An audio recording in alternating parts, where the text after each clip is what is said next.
Ahoy there, YouTube! I'm back again for another wrestling video, and today I'm going to be talking about what I'd love to see happen in the near future with NXT, more particularly the career paths of Bron Breakker and Joe Gacy.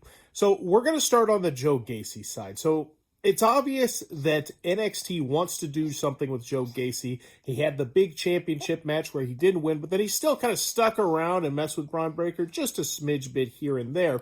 And now he has his own faction. It's continuing to grow. The first thing that I hope they do, and I think they're hinting at Worlds Collide, and by the way, I do want to mention that I have not seen the most recent episode of NXT.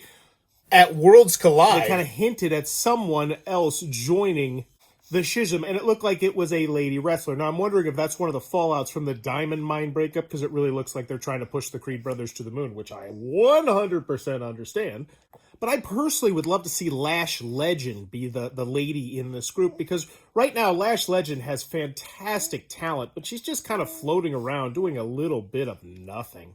The angle with Fallon Henley felt incredibly forced, and I think my main issue with Lash Legend, and I think a lot of people's, might be that just the character is just not working too well.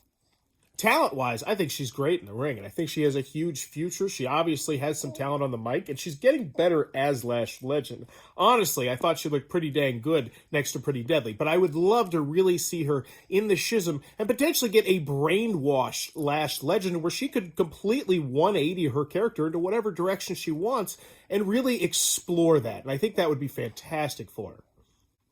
Now, continuing on with Joe Gacy, how I see this playing out is he wins the #1 contender position once again on some sort of shenanigans, because he'd have 3 people sitting at the ringside. And so now, coming up at the big Hollow Wicked event where you spin the wheel and then you have some sort of crazy match that pops up, I'd love if Bron Breakker came out and said, hey, with all these people at the ringside potentially mess with me, I need to know what kind of match it is in advance. So they have this big event, they spin the wheel. It's something we make into a big deal, and when he spins the wheel, we get some sort of match where it's very obvious that the Schism is going to play a huge role in this match. And so we close off NXT with Bron Breakker essentially saying, you know what, I need to go get some help. Maybe we see him on the phone call, and he's pretty much alluding that he's going to go to Raw or SmackDown to go get some help for the next upcoming NXT pay-per-view. So this is where things get interesting, and I could see one of 2 potential strategies playing out. If you really wanted to create a lot of buzz, what I'd do is I would have him go to whatever city SmackDown is on that Friday and have a nice steak dinner and make it very obvious that Bron Breakker is in that city, so everyone's going to be like speculating that he's going to show up on Friday Night SmackDown. But he doesn't actually show up, because then you know he will show up on Monday Night Raw, which is the flagship program. But I could also see you potentially saying that he just goes to Friday Night SmackDown, because then he could naturally try to get the Uso brother, which just moved up and is looking like he's going to be part of the bloodline. So then we would have Bron Breakker and Roman Reigns in the same ring. Oh boy, howdy. Potentially Bron Breakker saying, hey, I need some help. You could come help me out down in NXT. Or if you save the buzz and you actually put it on Monday night, then you have the same deal. You find some connection in Bron Breakker's past, and that person is going to come to the pay-per-view and essentially help make sure that Bron Breakker doesn't lose his championship because of some BS shenanigans.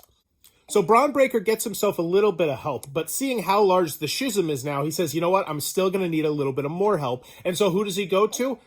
And maybe this is the kind of thing that we drop a hint on Raw or SmackDown when he's up there and say, you know, I think I still need a little bit of help, but I think I can get it next Tuesday night. And then, of course, he goes and gets some hired muscle from Tony D. So that way, he's now a big player in this as well, because they clearly have high hopes for Tony D and the gang.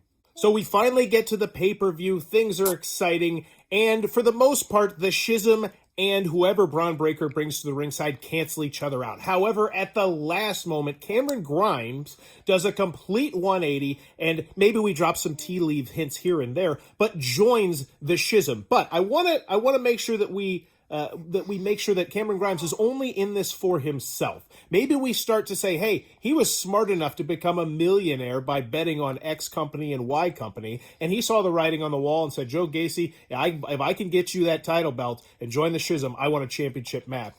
And of course, Joe Gacy would say, heck yeah, have him join in there. And so now we've got Cameron Grimes, who's going to be headlining a pay-per-view, versus Joe Gacy, who gets his first title run, and I think he should have a lengthy title run, because the bottom line is the Schism is the kind of thing that could potentially move up to Raw or SmackDown if watered and nurtured, like the Undisputed Era, but we're not even going to go there. It's just too sad to think about.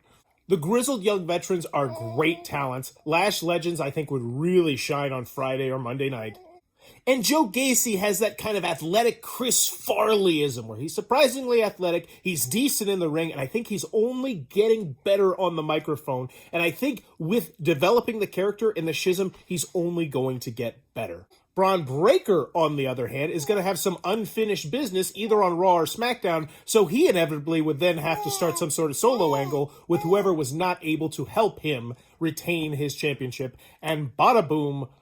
And that's how I'd love to see NXT Fantasy Book Bron Breakker and Joe Gacy in the near future. Let me know what you think about it in the comments below. What do you think they should do with Bron Breakker and Joe Gacy? Are you a Joe Gacy believer? Let me know. And as always, if you're enjoying the content, please be sure to click on the subscribe button down below. Bye-bye.